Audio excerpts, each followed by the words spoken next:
I've spent dozens of hours over the years looking for games to play with my friends, and I realized something recently. I can help people out by picking out a couple of my favorites and see if anyone likes them. Fair warning though, some of these games are early access or fresh out of early access. Others may be some hidden gems that are a few years old. These are in no particular order really, so I hope you enjoy.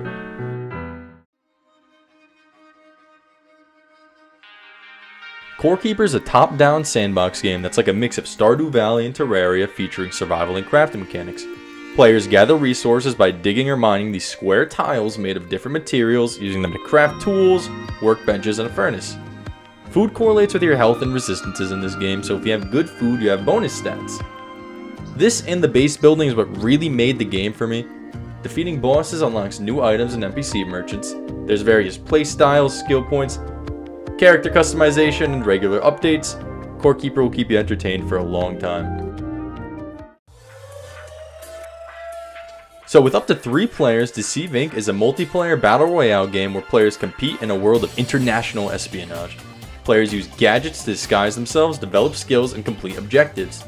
Deceive Inc. encourages strategic gameplay and teamwork. The game offers cross-platform support and some fun customizations. Each player has different abilities that encourage a different playstyle.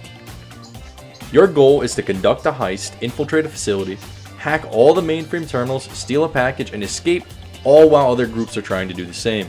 I'm biased, but my favorite thing to do is disguise as a toilet and start blasting when people enter the stall.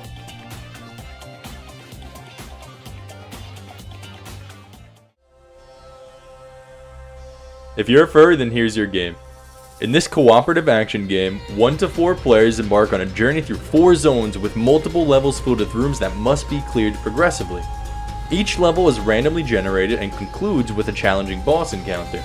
Defeating enemies rewards players with coins and essence, which can be used to purchase weapons, occult scrolls, and upgrade existing weapons. Additional weapons can also be obtained as rare drops from defeated enemies. Hidden areas called vaults can be discovered throughout the levels, presenting various trials for players to complete. Each level features unique enemies with distinct attack patterns such as grenadiers, spear throwers, desert coyotes, and crossbowmen. Players can unlock new playable characters and permanent upgrades called talents and achievements as they progress, using essence as a valuable resource. Completing in-game challenges allows players to acquire new occult scrolls, weapons, and even alternative bosses. There are several difficulty modes, each one being deadlier than the last. Wizard of Legend is a top-down pixel-style roguelike game where players control a wizard in a dungeon known as the Chaos Trials. The objective is to defeat enemies and bosses using spells called Arcana. The game offers different types of Arcana spells including basic, dash, standard, and signature spells, each with its own effects and cooldowns. Each spell has a different element. Players can acquire new Arcana and passive upgrades called relics by purchasing them from the shops using in-game currency. The dungeon is divided into themed sections based on different elements, and players must conquer mini-bosses and council members to progress. Also, apparently Wizards of Legends 2 was announced, which will have 4-player online multiplayer, so definitely check that out as well.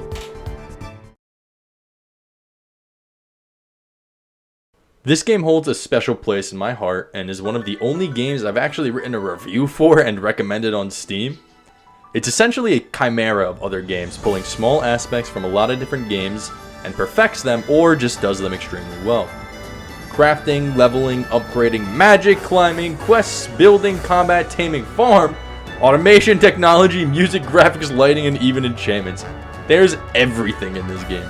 Maybe there's nothing that stands out specifically, but it does everything really, really well. You'll sink hours into it without ever realizing it and feel like you need to keep playing. When you start to progress through the game, you can see the progression in your base and gear. This is probably the goofiest game I have listed here, but in no way is it bad. I won't lie, don't expect a fully fleshed out masterpiece with this game, but I can guarantee a couple hours of fun with this gameplay loop. You play as a basement-dwelling creature obsessed with you play as a Bigfoot hunter, with up to 4 people trying to take down this myth-made reality. Your goal is to take down Bigfoot, setting traps, gathering weapons. Everything can be going well until you turn around and see your friend getting clobbered by this massive mystical monkey. Focusing on the spookier side of games, Phasmophobia is a horror investigation survival game where players work solo or in a group to identify and deal with ghosts haunting various locations. You complete contracts, gather evidence, and earn money to level up and unlock new maps and difficulties. The game features voice chat and speech recognition, allowing players to communicate with each other and interact with the ghost using certain keywords or phrases. You can explore different sites such as houses, prisons, schools, and asylums. There's 24 different types of ghosts, each with unique behaviors and clues. If you want to piss your pants and get carried by a friend that actually knows how to play the game, this one's for you. Oh, by the way, this game comes in VR, and it was one of the only times I've played a game where I was genuinely scared for a moment. Valheim is a hardcore fantasy survival game in third-person perspective. Players take on the role of Vikings and must craft tools, build shelters, and fight enemies to survive. In Valheim, players create their Viking character and generate a procedurally generated world map using a map seed. The world is divided into various biomes with its own unique enemies, items, and bosses that pose different challenges. To survive, players must gather resources through foraging, hunting, mining, and farming. The game features a skill level system that affects gameplay mechanics. The main objective in Valheim is to defeat 6 bosses located in different biomes. Valheim also includes a sailing system allowing players to explore the world by sea, from rafts to Viking longships to traverse the oceans and waterways. Overall, Valheim offers a challenging survival experience with diverse gameplay mechanics, a dynamic world, and the ability to sail and explore its vast environments. I'll be honest, there's not much to say about this game. It has a bit of a steep price point, and at the end of the game, the story's not great. Some of the voice lines aren't too good, but the gameplay is so fun.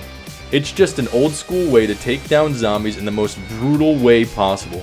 Graphically, the game looks amazing, and oh my gosh, the gore mechanics are disgustingly beautiful.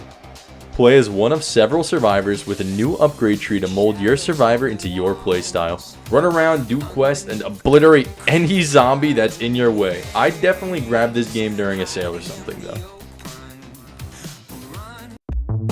Rounds is a fast-paced 1v1 game where you and your opponent try to take each other out in a random environment each round. The first person to get the victory 5 times wins, but here's the catch. Each round, the person who is defeated gets to pick one of 5 randomized upgrades to make a build on the fly. These can be anything from multiple shots at once, to poison, to becoming an unholy creature of the night.